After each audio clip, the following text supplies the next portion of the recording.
ጤና ይስጥልኝ። ጤነኛ ያጣችሁ ኢትዮጵያውያን እንደምን ከርማችኋል? ዘና ዜና ተጀምሯል። የምትሄዱበት ከሌላችሁ አብራችሁን ቆዩ።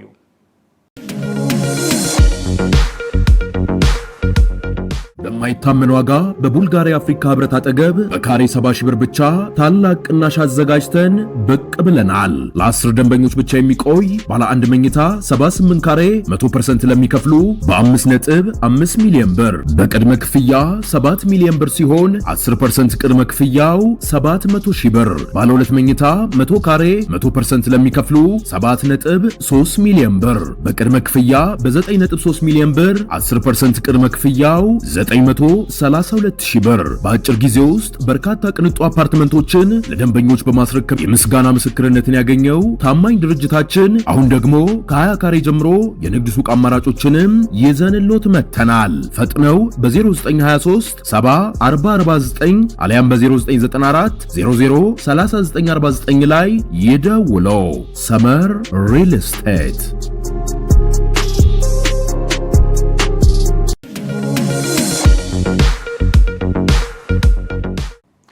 ወደ ቀዳሚ ዜና እናልፋለን። አዲስ አበባ የሚገኙ ሊስትሮች ለአፍሪካ ህብረት ስብሰባ ተጠረጉ። የአፍሪካ የመሪዎች ጉባኤ በመጣ ቁጥር ሊስትሮች ከከተማው እንዳይታዩ የሚያደርጉት መሪዎች እነሱም በሙያቸው የነጭ ጫማ ይጠርጋሉ። በጥቅም ስውር ተሰፍተው የሚመጡት የአፍሪካ መሪዎች ክሬም ሲቀቡ ጥቁርነታቸውን ይረሱታል። ስለ ወጣቶች የሥራ ፈጠራ ለመወያየት አዳራሽ ሞልተው ቢቀመጡም ስራ ብለው የጫማ ገጽ የሚያሳምሩ ሊስትሮችን ገጽታ ታበላሻላችሁ በማለት ካሉበት አስነስተው እንጀራቸውን ጥቁር ቦርሸውታል። አእምሯቸውን ተጠርገውና እንደ ሁልጊዜው በነጭ ክር ታስረው የሚታዩት የአፍሪካ መሪዎች ከነሱ በላይ ገጽታ የሚያበላሽ እንደሌለ ማን በነገራቸው?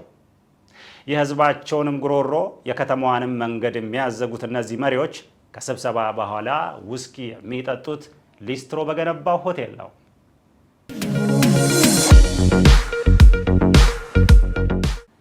ኢትዮጵያ ውስጥ የውሾች ግድያ በመበራከቱ የውሾች ቁጥር ሲቀንስ የሌቦች ቁጥር ጨመረ።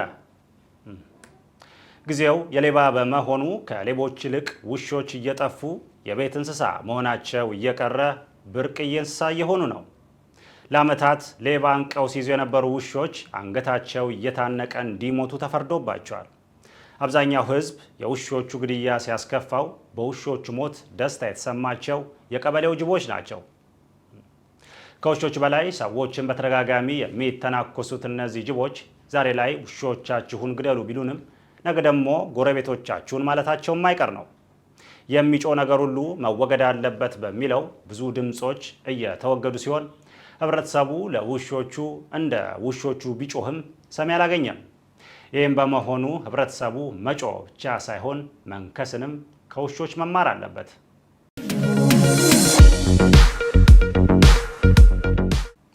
ተመልሰናል። ኮንዶሚኒየም ይደርሰናል በሚል ተስፋ ገንዘብ የሚቆጥቡ ግለሰቦች ከድርጊታቸው ቢቆጠቡ እንደሚሻል ተነገረ። አንበላም አንጠጣም ብለው ያጠራቀሙት ብር እየተበላ ሲሆን ቤት ይደርሰናል ብለው ዓመታትን ቢጠብቁም አሁንም ከአከራይ ግልምጫ አልወጡም።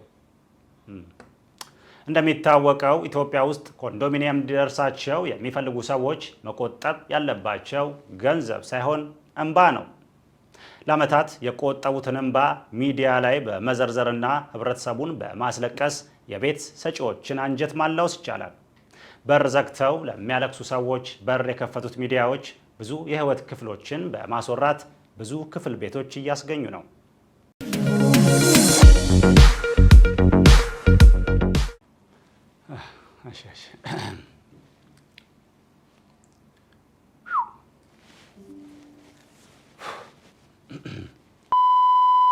የሰማዕታት ሐውልት ስር ወደፊት ለሚሰዉት መሰረተ ድንጋይ ተቀመጠላቸው።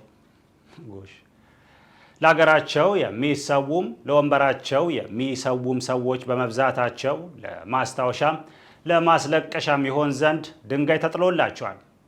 በህይወት እያሉ ከጎናቸው የሚቆም ላጡ ኢትዮጵያውያን ሐውልት የቆመላቸው ሲሆን የሐውልቱ መተከል በአናታቸው ለሚተከሉ ሰዎች እንደ ምልክት ያገለግላል። መሃል 6 ኪሎ ለማስታወሻነት የተከለው አደባባይ በቁመት የረዘመው ረጅም ጊዜ በሰማዕትነት እንደምንኖር ለማስታወስ ነው የተባለ ሲሆን እንደ ህይወታችን አጭር የሆነው ድላችን 4 ኪሎ ላይ ድንጋይ ሆኖ ቆሟል። የቀበና ወንዝ መመረቁን ተከትሎ የአዲስ አበባ ነዋሪዎች በጀልባም በጀርባም እየተቀዘፈላቸው ነው። ተጠምደው የነበሩት የአካባቢው ነዋሪዎች አሳ በማጥመር ተጠምደዋል የተባለ ሲሆን እንደ ህዝቡ ሐሞት ቁልቁል የሚፈሰው ወንዝ ለብዙ ጊዜ የቆየ የነዋሪዎቹን የዋና ጥያቄ ቀርፏል ተብሏል። ወዟን አጥፍተው ወንዟን የሚያለሙት አስመራቂዎችም ወንዙን እያሳዩ ነዋሪውን እያሰመጡት ሲሆን በወንዙ ፍሰትና በውሃው አካሄድ የተመሰጠውን የአዲስ አበባ ነዋሪ በሚችሉት መልኩ እያንሳፈፉት ነው።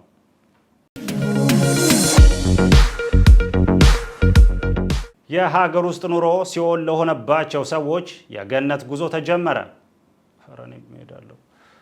እሾህ የሆነ የምድር ቆይታቸውን አልጋ ባልጋ ለማድረግ የገነት ቪዛ እየተሸጠ ሲሆን ለብዙ ጊዜ ለመግባት ከባድ የነበረው ገነት አሁን ላይ ለከፈሉ ሰዎች ብዙ ዋጋ ሳይከፍሉ ገነትን እንዲያዩ በሩም እድሉም ተከፍቶላቸዋል።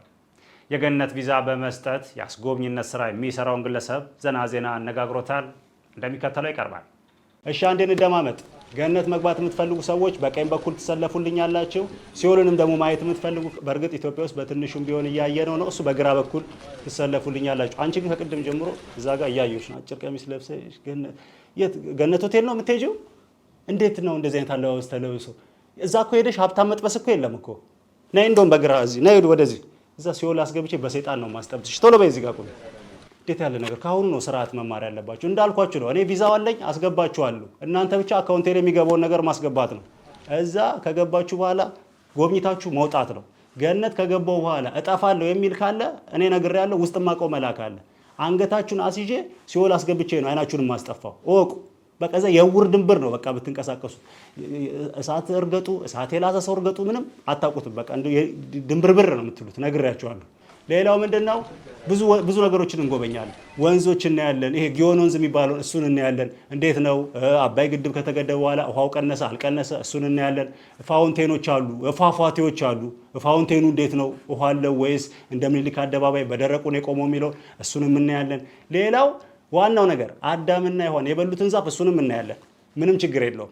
እሺ ችግር በእርግጥ ኮሪደሩ ምክንያት ሊፈርስ ይችላል አላቅም። ባለፈው የሄድኩ ጊዜ የሆነ የሳይክል መንገድ እናንተ ተጀምሮ ነበር። ከሌለ የለም ነው። ካለ ግን እሰየው። ለእናንተ የምነግራችሁ ነገር ምንድነው? አደራ አደራ አደራ፣ የፈለገ ቢርባችሁ በጭራሽ ከዛ ዛፍ ላይ እንዳትበሉ። ታውቃላችሁ፣ ባልና ሚስቱ በልተው 5000 ዘመን ነው በሩ የተዘጋብን። እናንተ ደግሞ በልታችሁ ቪዛ እንዳታዘጉብን አደራ። ይሄን ነው የምነግራችሁ ነገር። የፈለገ ቢርባችሁ እዛው ሳር ላይ ለጥ። ሌላው ዛፉን ብቻ አይደለም፣ እሺ እባቡንም እንድታገኙ አረጋችኋለሁ። እባቡንም አይተን ነው የምንመለሰው። በእርግጥ አርጅቷል፣ አሁን ደከም ብሏል፣ ብዙ መራመድ አይችልም። ግን ችግር የለውም። ወጣትም እያለ በደረቱ ነበር የሚሳበው። ስለዚህ በደንብ አድርገን እንደውም ስለ ታሪኩ ስላለው ነገር በደንብ አድርጋችሁ ጠይቁታላችሁ፣ ያጫውተናል። እሱ እንደውም ከኔ የተሻለ እሱ ምላሱ ረጅም ነው። መረጃ ለመጨበጥ ማስጨበጥ ስለሚቀድም የሆነ ነገር ታስጨብጡታላችሁ። ያው ሰይጣን ነው፣ ገንዘብ ካገኘ ይጠመጠምባችኋል። ይህንን አድርገን ጨራርሰን ውልቅ ብለን እንወጣለን። ከፈለጋችሁ ለአንድ ቀን የሚቆይ የሲኦል ጉዞ አዘጋጅላችኋለሁ። እዛው ከደረስን በኋላ ውስጡን የምንሄድበት አዲስ አሰራር አለ። እሱን እንጠቀመዋለን። እንዴት ነው የሚለውን ነገር ለማየት ማለት ነው። እንዴት ነው እሳቱ እንደሚባለው ነው ወይስ እንደ ኢትዮጵያ ገበያ የሚለውን እናያለን። የሚገረፉ ሰዎችንም እንደዚሁ ገረፍ አድርገን እናያለን። ብዙ ሰዎችንም እናገኛለን። አርቲስቶች አሉ፣ ባለስልጣኖች አሉ፣ ባለሀብቶች አሉ፣ የሃይማኖት መሪዎች አሉ፣ መሪዎች ራሱ አሉ። የቀድሞ ማለት ነው። የቀድሞ መሪዎች አሉ። የአሁኖቹን እንኳን አልመጡም። ያው የጀመሩት ህዝብ ስላለ ነው። ሲጨርሱት ይመጣሉ። የሰዓቱ የስፖርት ዘገባ ላይ ደርሰናል። ለስፖርት ዘገባው ደግሞ ምን አለ እየጠበቃችሁ ነው? እንደምን ውለሃል? አለን ይመስገነው። አለን። እንግዲህ ቀበና ወንዝ ተመርቋል። ኦሎምፒክ ላይ ዋናተኛ የምናገኝ ይመስላል? አይመስለኝም። ለምን አይመስልም? ወንዙ ድሮም ነበር። አይ ያው ቆሻሻው እየጸዳ ነው ብዬ ነው። አዎ ልክ ነህ። ዋናው ቆሻሻ ይቀራል ብዬ ነው። እሺ መቀጠል ትችላለህ። አመሰግናለሁ። ጤና ይስጥልኝ የተከበራችሁ የዘና ስፖርት ተከታታዮች፣ የዕለቱ ዜና ተጀምሯል። አብራችሁን ቆዩ። በማይታመን ዋጋ በቡልጋሪያ አፍሪካ ህብረት አጠገብ በካሬ 70 ሺህ ብር ብቻ ታላቅ ቅናሽ አዘጋጅተን ብቅ ብለናል። ለ10 ደንበኞች ብቻ የሚቆይ ባለ አንድ መኝታ 78 ካሬ 100% ለሚከፍሉ በ5.5 ሚሊዮን ብር በቅድመ ክፍያ 7 ሚሊዮን ብር ሲሆን 10% ቅድመ ክፍያው 700 ሺህ ብር። ባለ ሁለት መኝታ 100 ካሬ 100% ለሚከፍሉ 7.3 ሚሊዮን ብር በቅድመ ክፍያ በ9.3 ሚሊዮን ብር 10% ቅድመ ክፍያው 932 ሺህ ብር። በአጭር ጊዜ ውስጥ በርካታ ቅንጡ አፓርትመንቶችን ለደንበኞች በማስረከብ የምስጋና ምስክርነትን ያገኘው ታማኝ ድርጅታችን አሁን ደግሞ ከ20 ካሬ ጀምሮ የንግድ ሱቅ አማራጮችንም ይዘንሎት መተናል። ፈጥነው በ0923 70 አሊያም በ0994 003949 ላይ ይደውለው። ሰመር ሪል ስቴት።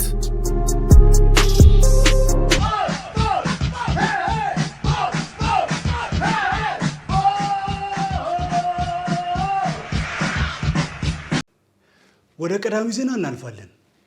በኢትዮጵያ ፕሪሚየር ሊግ የተጫዋቾች ዝውውር ክለቦች ቅመም የሆነ ተጫዋች ለማግኘት ባልትና እየዞሩ ነው። አሁን ላይ ያሉት ተጫዋቾች ለአሰልጣኛቸው ሚጥሚጣ የሆኑ ስለመጡ እንደ ተልባ ለስለስ ያለ ተጫዋች ፍለጋ ገበያ ወጥተዋል። የሚመጥናቸው ምጥን ተጫዋች ማግኘት ከባድ የሆነባቸው ቡድኖች ስነ ምግባር የሌላቸውን የቡድኑ አባላት እየደለዙ ነው። ተጫዋቾች ቅጥር ላይ የሚሰሩ ቅቤ የሆኑት ደላሎች ቡድኖችን ዕለት ዕለት የሚያዳልጡ ሙዝ ሆነዋል።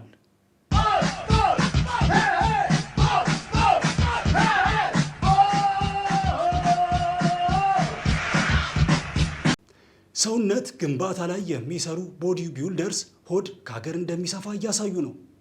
ልክ እንደ ሰውነታቸው ሆዳቸውን የሚያሰፉት ሰውነት ገንቢዎች የሀገሪቷን የእንቁላል ሀብት እየፈጁት ነው። የዶሮ እግር ይዘው የዶሮ እንቁላል የሚበሉት እነዚህ ቦዲ ቢልደርስ ከሸለምጥማጥ በላይ ለዶሮ ስጋት ናቸው። እንደ ፋሲለደስ በእንቁላል የተገነቡት እነዚህ ሰዎች ልክ እንደ ሆዳቸው ለቱሪስት ክፍት ቢሆኑ የሀገሪቷም ዶላር የእነሱም እንቁላል አይቋረጥም።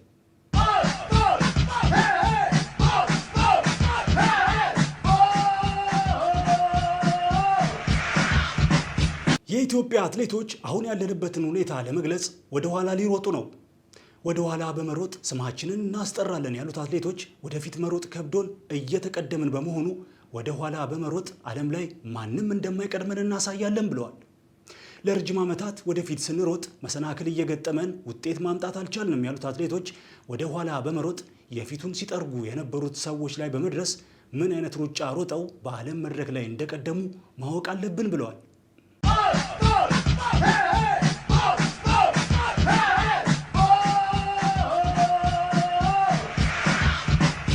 ተመልሰናል። አዲስ አበባ ስቴዲየም የተተከለው ሳር የፌዴሬሽኑ ሳይሆን የአረንጓዴው አሻራ ውጤት ነው። የኮሪደሩ ሳር የተተከለበት አዲስ አበባ ስቴዲየም ታድሶ የተጠናቀቀ ሲሆን አሁን የቀረው የሳይክል መንገድ ነው። ሜዳ ብቻ ሳይሆን የወንዝ ፕሮጀክትም ያካተተው ሜዳ ተጫዋቾች እግራቸው እየጠለዘ እጃቸው እየቀዘፈ የሚጫወቱበት ገንዳ የሆነ ሜዳ ተበርክቶላቸዋል። የሜዳ ብቻ ሳይሆን የውሃ ችግርም እየፈታ የመጣው ሜዳ ብዙ እናቶች ወንዝ ፍለጋ ሜዳ እንዲወርዱ አስችሏል።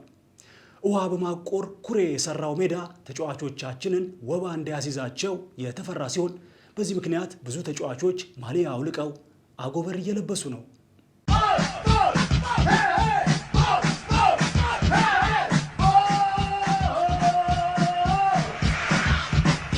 ለመኖር የሚደረገው ሩጫ ታላቁ ሩጫ ተባለ። ሰዎች ክብደት ለመቀነስ ሩጫ ቢያዘወትሩም በኑሮ ሩጫ ኪሎ እየቀነሱ ነው። ሰውነታቸውን ከሚያለባቸው ይልቅ ኪሳቸውን የሚያለባቸው ሰዎች ሕይወታቸውን እንደ ጂም እየቆጠሩ ሲሆን በከፍተኛ ውፍረት ለሚሰቃዩ ሰዎች ሐኪሞች ኑሮ እያዘዙ ነው።